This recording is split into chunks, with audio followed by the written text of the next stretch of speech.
8. Току-що се събудихме с детето. Той днес няма да ходи на детска градина и трябва да оправя леглата и след това ще хапнем.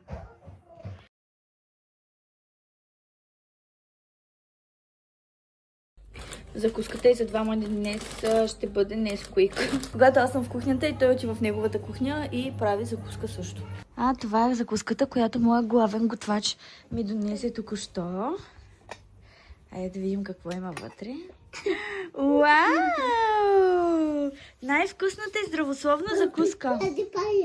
Какво, мамо? Пари, тата и чакаме да стине. Добре, мамо, пари, чакаме да изтине, добре. Вау, много обичам царевица.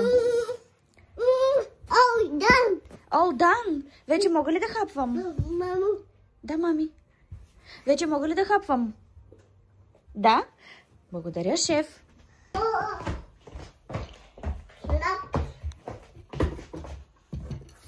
В дните, когато не е на детска градина, гледам да му измислям какви ли не занимания. Най-много обича да рисува, но мен това ми дава и свободно време да запиша някое друго видео или да свърша нещо вкъщи. Този влогмас ще бъде малко по-различен, тъй като ежедневието ми не се различава кой знае колко от ежедневието на всяка друга майка, бременна в 7-ми месец и с 3-годишно дете. Затова реших, че е много по-добре да говоря на теми, за които мисля, че не се говори достатъчно. Теми, които биха били полезни както за една бъдеща майка, така за настояща такава, за жените, за обществото и като цяло. Темите, които съм избрала, са доста разнообразни. Първата тема, за която искам да поговорим, е нещо, през което моето семейство преминава в момента. Затова реших, че е най-подходящо да поговорим първо за това. Именно екраните по време на хранене на децата. Ще започна с моята лична история, а именно когато детето беше на 1 година, беше изключително злояд. Опитвах се да правя абсолютно всичко, за да започне да се храни. Правих се на клон, скачах, пях, танцувах, носих книжки, носих пъзели, играчки, но нищо не помогна. И яденето се превърна в един терор, както за детето, така и за мен. Беше много неприятно, затова накрая се предадох.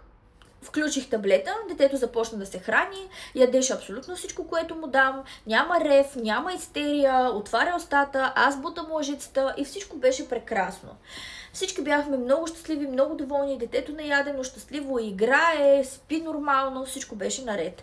До преди 2 месеца, когато детето тръгна на детска градина, преместихме го в нова детска градина. В тази детска градина той ходи от 8 сутринта до 1 на обяд и имат закуска, междинно хранене и обяд, включен за този период. Детската градина има и приложение, в което учителите отбелязват колко и какво е яло детето. Няколко дни подред аз виждах, че детето изобщо не се храни. Тоест от 8 сутринта, от ставането му всъщност от 7 сутринта до 1 на обяд, детето стои гладно. Веднага потърсих една от учителките, която е отговорна за него и попитах какво се случва. Тя ми обясни, че му се предлага храна абсолютно постоянно, но детето отказва и освен, че отказва, разваля и дисциплината в трапезарията, тъй като когато всички седнат да ядат, той започва да бяга в стаята, катери се тук и там, занимава се с други странични неща, което кара и другите деца да гледат от него и те да правят същото. Така че дискомфорта е за абсолютно и неприятната ситуация, беше абсолютно за всички. Попитаме тя дали детето гледа таблет докато се храни. Казах и, че това се случва откакто той е на 1 година и тя ми обясни, че за това и поведението му е такова. Възпитателката му ми даде няколко важни съвета, които сега ще ви споделя. Първият от тях беше веднага да спра екраните, това нещо да не се случва постепенно, а от раз. От днес ги спирам и повече да не ги пускам по време на хранене. Обясни ми, че сам по себе си екранът не е лош. Има доста образователни и забавни видеа, които децата могат да гледат, но е важно кога ги гледат. Тоест, той може да получи като награда в някаква част от деня за това, че си е подреждал цял ден играчките или че се е хранил добре, мога да му пусна за 30-40 минути да погледа нещо, но не и да свързваме екрана с хранене. Тъй като на децата им трябва изключително малко време, от 3 до 4 седмици са напълно достатъчни детето да създаде навик, който с времето да се затвърди. и след това да има доста неприятни последствия, които аз усещам в момента. Втория съвет, който ми даде, е да продължа да го храня. Защо? Защото ми обясни, че децата, които са на възраст под 5-6 години, не могат да правят две неща едновременно и много бързо губят интерес. И в случая това, което ние сме направили първо, е да махнем таблета. Само по себе си за него това е отнемане, за него това е... Мога да кажа дори, че детето в началото беше в нещо като абстиненция. Той отказваше с истерии да се храни по всякакъв начин без този таблет. Но в последствие нещата се нормализираха и се оправиха, както и да е.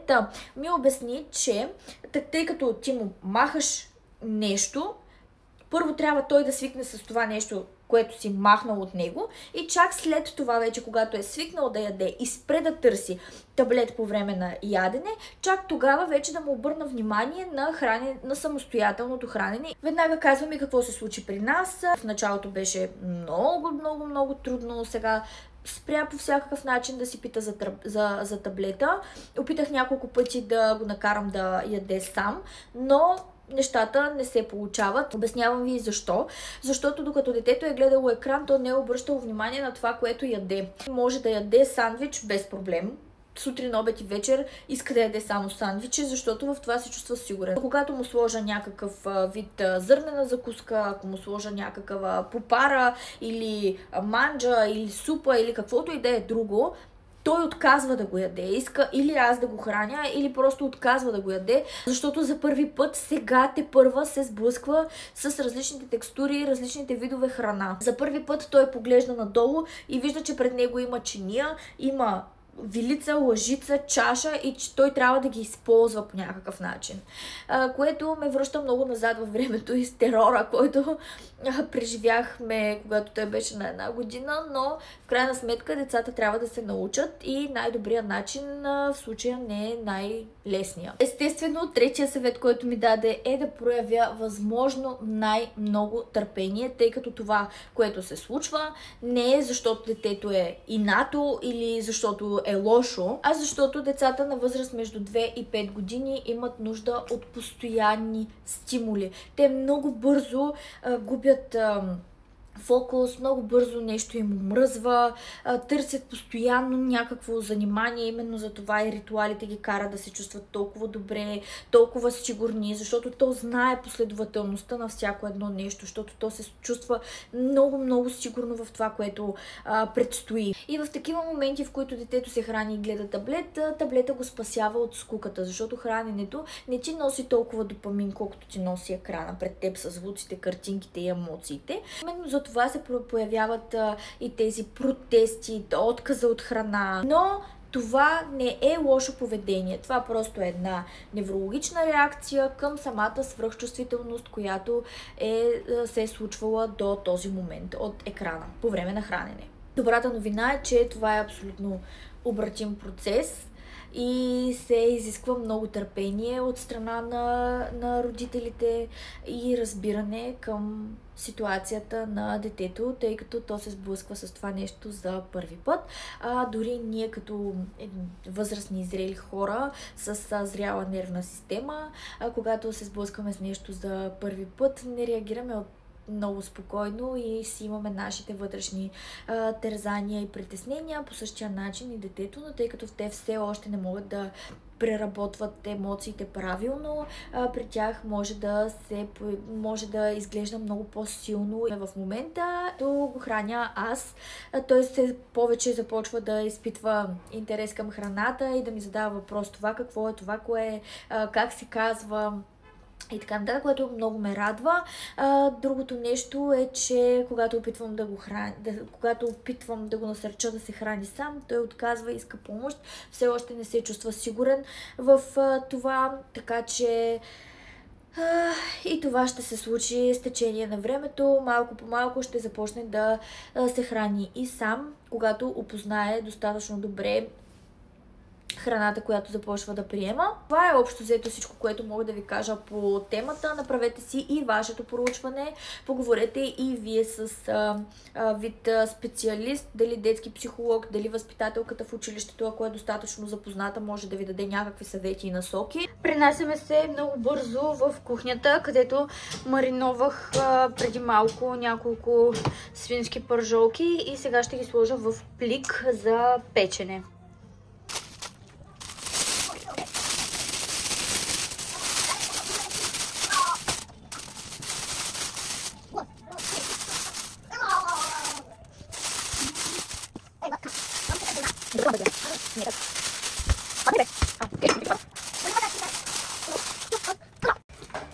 Оставям ги на 200 градуса за около час, след което махам найлона и оставям да се запекат. Оставам с едно бързо картофено пюре и това е краят на влога. Ще се видим отново в ден 2.